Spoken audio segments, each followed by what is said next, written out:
Alright, so I think I'm recording. We're taking a look at review problems for the first semester of college algebra. Here we've got a radical equation. When you solve radical equations, don't forget that you might get extraneous solutions. So we have to check our answer into the original equation. The technique that we use to get rid of the radical is to square both sides of the equation. So on the left-hand side, when you square a radical, it just becomes x plus 3.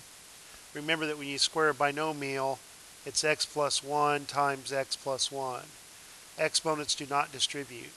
So I have x plus 3 is equal to. Now, I'm just going to go ahead and multiply it out in my head.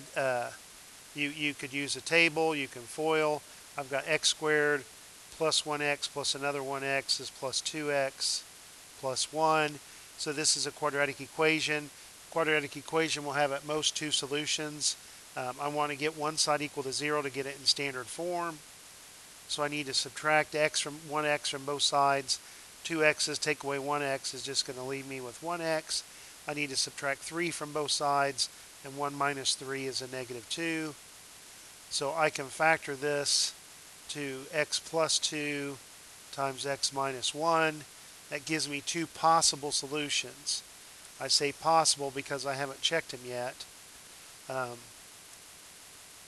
I have a theorem that's a zero product theorem that says if you have two numbers that multiply together to give you 0, that either one or both of these numbers have to be 0. So either x plus 2 represents 0 or x minus 1 represents 0. We normally leave that step out because people can see by inspection that negative 2 plus 2 is 0, and people can see by inspection that 1 minus 1 is 0. All right, so let's check these into the original equation and see if they both check. If we're checking negative 2. On the left-hand side, we've got the square root of x plus 3, so we've got negative 2 plus 3. And the big question is, will that equal negative 2 plus 1? Here on the left-hand side, negative 2 plus 3 is the square root of 1, and the square root of 1 is 1. But on the right-hand side, we've got a negative 1, and that does not check. So we have to throw negative 2 out. It's extraneous. Let's go ahead and check positive 1.